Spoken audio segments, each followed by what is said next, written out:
1, 2, 3, 4.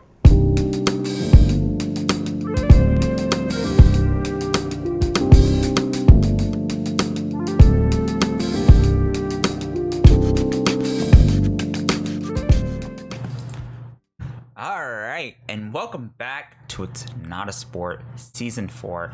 This week's talk, of course, like always, it's gonna be a good one. We are talking about games and how they are competing for your undivided attention nowadays. And then after that, as always, we're going to go into the news and then esports with your favorite leagues from the Overwatch League to the LCS, all the way to the Valorant Challenger Series. We're going to cover it all. And of course, wrapping it up with game releases. But quick reminder, as always, make sure to leave a like, comment, and subscribe. Really helps us out. If you want to listen to all of our previous shows, they're on our SoundCloud, Spotify, YouTube, and iTunes, and our social media where we post exclusive previews of clips and all that. All those can be found in the description below. Really helps me out. Thank you, and thanks a lot just for doing it and taking the time to do that. Now, let's get into this week's main talk. Games and how nowadays they're competing for your undivided attention. So this recently entered my mind, right? One of the very recent examples of this is actually Ubisoft's Assassin's Creed, where it was announced, and we can look at the new Assassin's Creed, for example, real quick. New Assassin's Creed is 40 hours long, about like 40 to 70 hours long to beat. It's outrageous, and it has a lot of content. It's still getting content. It has microtransactions in the store to boost your character, even though it's a single player game. And they most recently announced, one of their announcements is that the next game was going to be a live model service, which means they want you to keep playing Assassin's Creed throughout the year. Just like Fortnite, we've seen this era. Games as a service is becoming more and more popular. Everyone's taking their shot at it, with whether it's Anthem, Destiny 2, World of Warcraft, Final Fantasy, Counter-Strike, Valorant, League of Legends, Battle Passes, games as a system, exclusive stuff that they want you to keep playing for, keep grinding for, has become more prevalent in the video game industry. And why is that? Well, of course, it all goes down to business and money. The more they have your time, the more money they can make off you. The more you're spending the game, grinding the game, paying for that subscription, paying for those microtransactions, paying for those boosts, the more money they make off of you. That's how just anything works. That's just straight business. But if we look at these games that are the top of Steam currently with the highest player base, we have CSGO, which is a competitive multiplayer shooter. We have Dota 2, which is a competitive multiplayer battle arena. We have Rust, which is kind of the outlier here, one of the outliers. We have PUBG, which is a battle royale competitive game that they want you to keep playing and buying skins for. We have Apex, same thing, battle royale, they want you to keep playing, buying skins for. Dead by Daylight, which is another kind of an outlier. Team Fortress 2, which is another game that is competitive multiplayer that they want you to buy skins for. GTA 5, which they want you to keep buying the microtransaction, the money for. Destiny 2, which is probably the most grindiest of the games that they want you to keep buying, playing, grinding weapons, and paying money for. And then Rocket League, which is, again, a games as a service, which is a competitive soccer game with cars, if you don't know what Rocket League is. And they want you to keep playing and then buy money for. All of these games have some sort of competitive game loop that they want you to keep playing and some sort of monetization process that they want you to spend money on. For CSGO, it's you play the game to get keys to open crates, to sell skins, etc. Dota 2, you play the game and you buy the skins. Rust, again, an outlier. PUBG skins, Apex skins. Dead by Daylight, outlier. TF2, skins, Grand Theft Auto microtransactions, Destiny 2 microtransactions, Rocket League buying skins, and then we can look even more. Just going past the top 10 it gets even more kind of not as hectic, but those top 10 are really big, and they're basically games as a service where they want you to keep playing, they want you to keep grinding. One of the most recent league events, for example, is extremely grindy, where players will have to play about, I think, 100 games of the game in about 2 weeks. 100 League of Legends games in 2 weeks is a lot of time, for considering that each game can last up to 25 to 60 minutes. And now, considering that a lot of people don't have time to do this, they want to maybe play other things, or they have kids, family, they have work that they have to do, they just don't have the time to play these games. I recently beat Persona 4, and Persona 4 took me 75 hours to beat. Persona 4 is an outliner because it's a JRPG. It's supposed to take me long to beat, but it's respecting my time, as in that game waits for me. Nothing changes. I could leave that game a month in the middle of it and come back, it would still be exactly the same. But games like CSGO, games like Dota 2, League of Legends, PUBG, World of Warcraft, all these games as a service, Destiny 2, change over time. And unless you're playing them consistently every day, out of every waking hour, as soon as you get home, you lose out on so many benefits, so many things that other people just get ahead of you, and you just overall lose out, and it just becomes a bad experience overall. This is becoming, I think, a prevalent problem in the video game industry. Games are now competing for your time. That is what they want, because again, it goes back to that old saying, time is money. How do you fix this? Well, I think you can't really. Again, we talked about in this last week's episode towards the end. Monetization of video games is becoming a real problem. Games, they can't go up to $70. People don't make enough money to spend $70 or $80 on a game, even though they do already in retrospect. Overall, they can't do that, especially how used they are to the $60 price tag. It just doesn't work.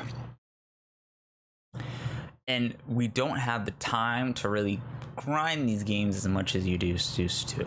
I've noticed, again, back in the day, middle school, less responsibilities, a lot more time, didn't have a whole lot of homework.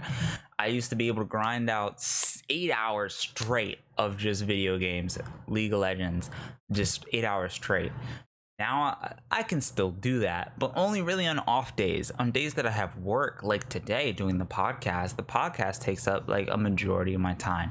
And then I'm working, 7-8 hour shifts a day.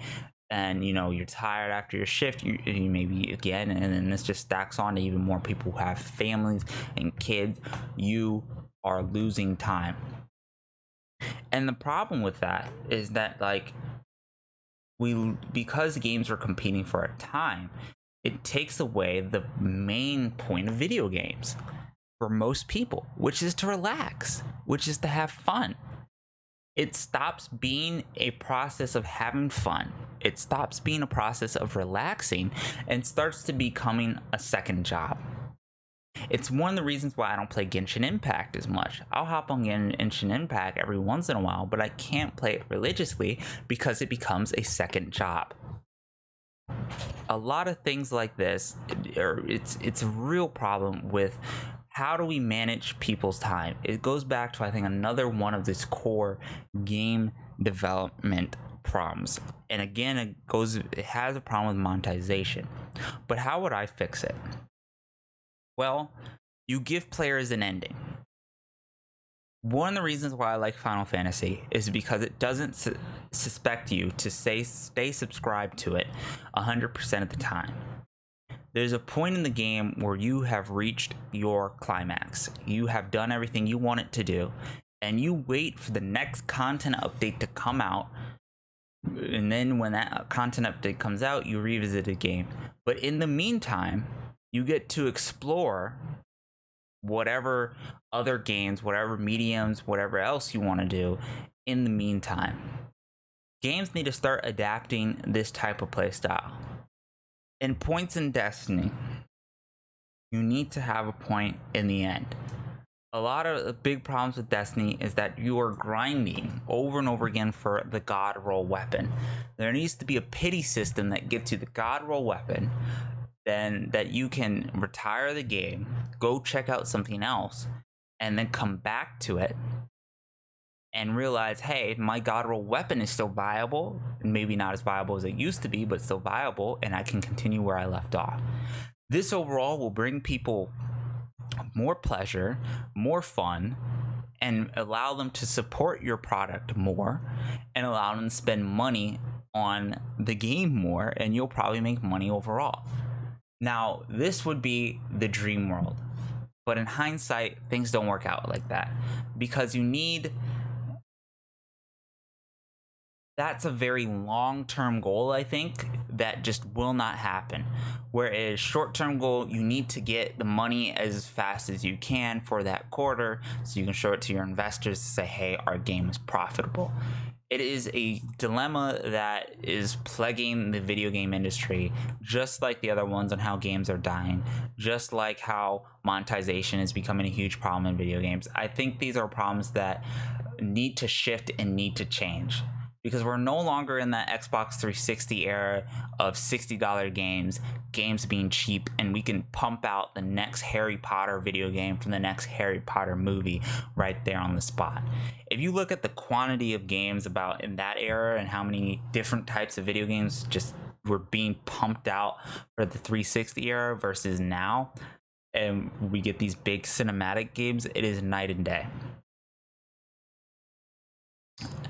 It is a solution that I think is complicated, and it covers really the politics of video games. And actually, I would love to hear you guys' opinion on this and seeing how you would solve these issues overall, if you feel the same or you feel the don't, or you don't feel the same, and how you manage your time with the games you play. Anyway, that's going to conclude this week's talk. I hope you enjoyed it. Short talk, really good one, I think. As always, keep participating for your time management is a huge issue, I think, in life in general. This doesn't just apply to video games, it applies to work ethics and business. A lot of people's time isn't well spent, and it's mostly spent grinding out work, grinding out video games or anything like that, or some sort of other medium, and not enough time for yourself to grow yourself. You know, one of the most interesting facts that I found interesting that came around recently is that in America, kids want to be, if you ask them what they want to be, and the most prevalent thing is a YouTuber or Twitch streamer. And I think the reason is because of this is because on paper, on the surface, it looks like something that is nice, and it covers their own time. You, as a Twitch streamer, one of the best things is that you work on your own time. Me and Jeff Bezos, he doesn't have to answer to anyone. He answers on his own schedule. Now, the issue that I don't think these kids realize is that doing this, being a content creator, is an entire different grind in itself, and it's a more risky grind. But it is, maybe that's the life to you, that's the grind, that's the lifestyle you want to live, versus the corporate work grind where you have to work 9 to 5 shifts every day, and you only get 2 days off, and you don't have time to take sick days because if you don't make enough money overall, or just things like that. It's a very interesting, and I think overall political topic that will have to change with generation and improve for everyone in society overall. Anyway, that would get into a completely more complicated debate, and I would like to hear you guys' thoughts on that one, and maybe have some guests to start the conversation going. Now, the talk is officially over, so let's get into the news.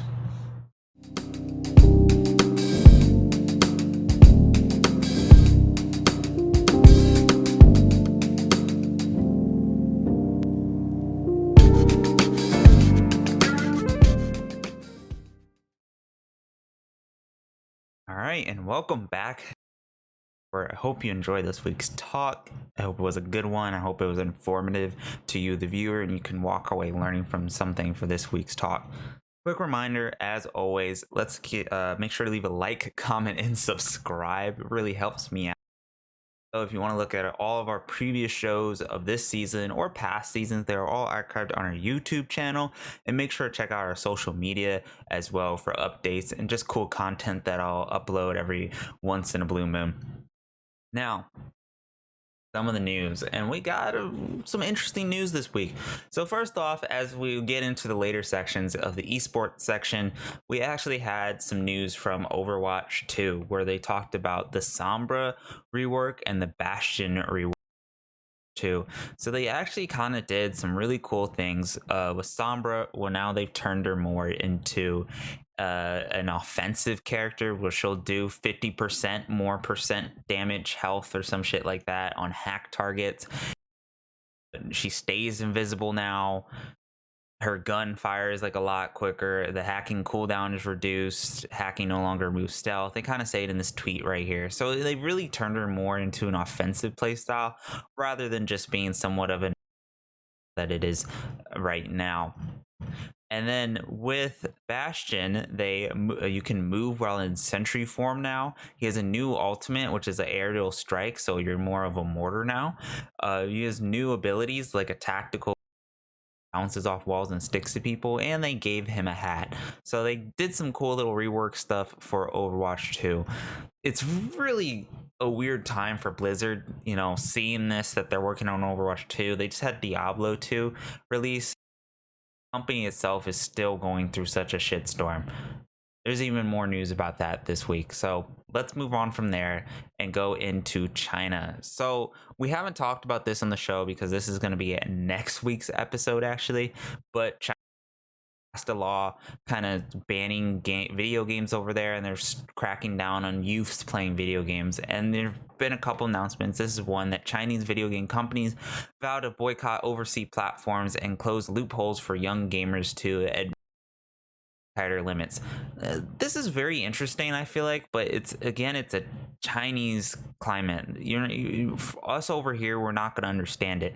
How the government can just say, hey guys, we're cracking down on youth video games. You guys, the companies have to help us. Like, the companies, even though they'll probably lose money, they can't make any games, they're losing money. They have to abide by the government's laws. It's a very interesting case. So the companies are boycotting overseas platforms, stop Chinese citizens from just playing on VPNs or just playing over here, while they're also, as this next tweet from the same author of that last article, he's also saying that they're implementing addiction features into video games. This includes single player games. So who knows what the fuck that means? That can be you're playing your game and it says, oh wait, you've played this solo game for X amount of hours, you have died, or something like that. Some sort of features to stop kids from just spending all days on games. It's a very interesting situation that they're in now, and I'm gonna keep my eye on it as things develop. Hasbro's, or Wizards of the Coast division, are the people who make Magic. They have things like Transformers, GI Joes, etc. They're opening their own AAA studio or AAA division to make PC. So they've already kind of tried this with Magic, I think. If you pay attention, Magic had a kind of dungeon crawler game that came out, I believe it was like a closed beta, and it came out sometime last year, and it perceived. They also have Magic Gathering Arena, which has been out for a couple years, and that's on the phone as well, trying to compete with things like Hearthstone. So this is going to be very interesting to see what Wizards of the Coast and what Hasbro's has in these IPs, because they're very big IPs. But like Disney and every other company that owns a lot of IPs, they've handled them probably in the worst way possible. Coming to the Nintendo Switch, N6. Yes, this is finally happening. I've actually been waiting for this for a long time.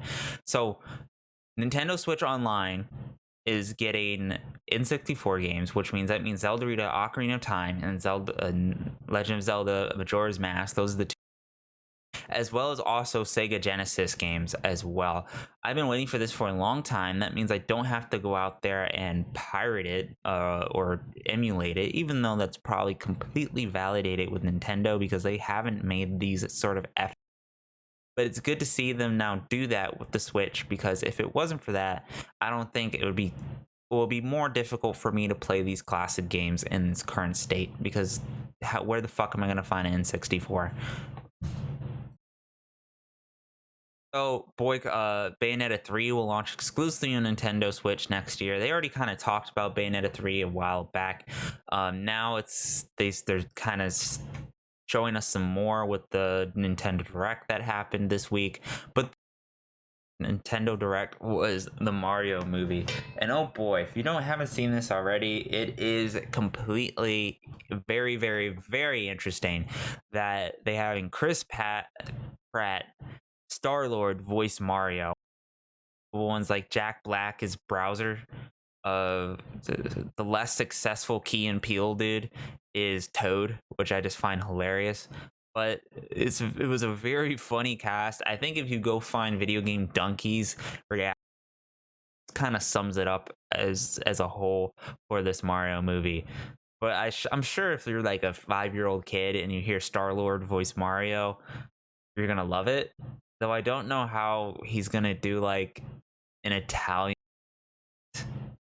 Also, Mario isn't known, like, the more I think about it, the more it just doesn't make sense. Like, Mario isn't like a talkative character. He's always been like, "Oh yeah, here we go, Mario." Whoa. Like more grunts. That's my Mario impression, by the way. And that goes for pretty much every Mario character. So this is gonna be interesting. Blizzard Entertainment chief legal officer resigns, so he's gone. A lot of people from leaving, like they're just ditching the company left and right. The WoW community isn't happy with their females being turned into fruit.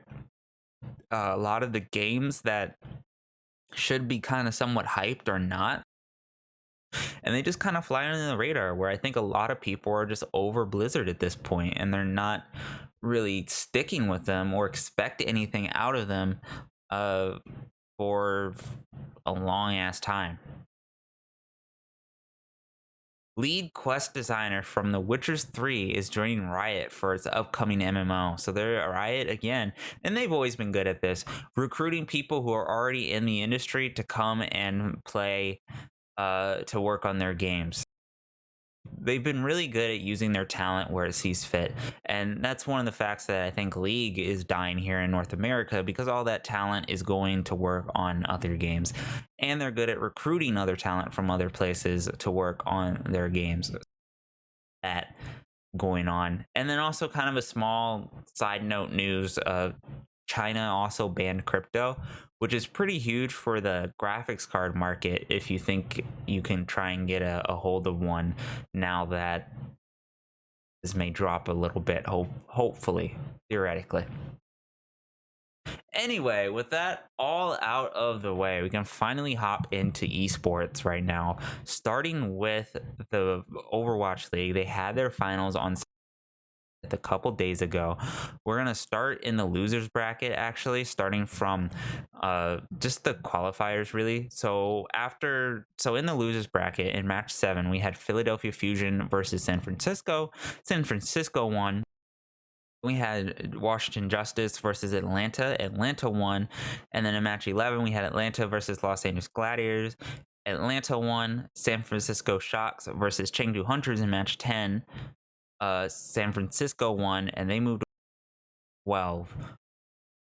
In match 12, we had San Francisco Shocks versus Atlanta. Atlanta won, and Atlanta went to go versus Dallas because Dallas lost in the finals against Shanghai Dragons, but then Atlanta beat Dallas in losers bracket, moving over to the grand finals, where Atlanta region went off against Shanghai Dragons, winning 5-1 against Shanghai Dragons. So congratulations for it to for being this year 2021's Overwatch World Champions, I assume. They also had, from there, they also talked about the Overwatch 2 announcements that we talked about earlier in the show. In the Overwatch, currently going through the Champion Tour Game Changers Series 3 in North America. Right now, they just finished plans. So all the qualifying teams that are qualified for playoffs now, which start September 30th to October 3rd, is Shopify, I believe that's Redeem. I can't see the entire term. Dignitas, Genji Black, CLG Red, TSM Female, and Northgen Pole and Polaris. So those are qualified for plans. Currently, plans are not filled out and who's going to win, but we will see Shopify Rebellion. Okay, that's what I thought. Dignitas, Cloud9 Whites, Genji Black, TSM Female, CLG Red, Polaris, and North to lose are all going to be in the playoffs starting September 30th for this Overwatch tournament. For League of Legends, we actually had the group draws not a while back. The tournament starts October 5th. That is when Worlds shall. For Group 1, we have, for China's seed, we have Evil Geniuses. They are the first seed. Then we have Korea's first seed, Dean Damwon Kia. Then we had Europe, Mad Lions. And then we had PSG Talon. So that's pool 1. In pool 2, we have FPX China, Genji, Fnatic, and then 100 Thieves. In pool 3, we have RNG, T1, Rogue, and Team Liquid. In pool 4, which will be the play-in stage, or actually, how do they have this? So those were the pools that they pulled from, but I think the actual groups. So here's the groups, because the pools is they've always done this. They keep changing each fucking year. Pool 4 is yet to be decided because that's based on who wins play-ins, which we will talk about in a second. But those are the pools that they pulled from that I just announced. The actual groups are Damwon Kia, FunPlus Phoenix, and Rogue. In Group B, it's 100 Thieves, Edward Gaming, T1, and then to be decided. In Group C, it's Fnatic, PSG Talon, Royals Never Give Up, and then to be decided. And then in Group D, we have Genji, Mad Lions, and then to be decided. Honestly, Group D may be very interesting to watch. And Group A was probably somewhat interesting to watch between FPX and Damwon. But this year's World will probably end up Worlds, to be completely honest. Just the Chinese or a Korean team winning. For play-ins, however, the play-in groups are currently split into 2, so they're split in half. Hanwhan Life Esports, Infinity Esports, LNG Esports, Peace, and Red Canines in Group A, and then Beyond Gaming, Cloud9, Detonation Focus Me, Galactus, Unicorns of Love in Group B. Plans are always going to be interesting. They decided, I guess, this year not to have pick'em plans, which is really weird again. But anyway, if you're a League of Legends or esports and all that, that's going to start up soon. Yeah, so let's get into really what we're all here for at the end of the day, game releases. What is coming out this week? So we have, first off, Ghost PS5 and Xbox Series X and X that comes out on Tuesday 28th. That's today at the time of this show. I also have Neo, The World Ends With You comes out for the PC. The biggest release, it will probably be New World, Amazon's MMO, that comes out on September 28th. So that's the big release concluding this month. And then after that, we have some smaller ones like Darksiders 3 will come out for the Switch. Hot Wheels Unleashed, if you're a Hot Wheels fan. Last Friend, and then we get into October. In a little bit, what do we have to look forward to in October? Well, we have FIFA 22 to look into October. We have Far Cry 6. We have Back for Blood. We have Tetris Effect Connect for the Switch. We have a new Jack 8, we have in NHL, that's hockey for 2022. We have Marvel's Guardians of the Galaxy that also comes out in October, and really that's it. Those are the big ones for October, I think. Oh, Age of Empire 4, that's part. So you got some cool stuff to kind of look forward to in October as well, until we get until the later months and the holiday as well. Anyway, that's going to conclude this week's show. I hope you guys enjoyed it. Again, like, comment, and subscribe. It really helps me out. If you want to listen to the podcast version of our shows, you can check us out on SoundCloud, iTunes, Google Podcast, and SoundCloud as well. All that. If you want to check out our video version where you can see my face and what I'm talking about up on screen, those are all archived on our YouTube, as well as all of our previous shows from season 1, 2, and 3. Check out our website as well. Actually, I highly recommend you check out our website now, because article section, where we have all of our articles, is the dev blog for my senior capstone game that I am designing, that we talked about in a couple weeks episode with Carlos when he had us on. That is the blog of our game that updates every, and that's kind of the work process of what we are doing with my what I'm doing with my team, and how our game is progressing so far each week. So definitely check that out if you're interested in game design and how our work process is going so far. With further ado, that's going to conclude this week's show. This has been your host, Salty Waffles, signing off, and I hope you guys are having a wonderful climb.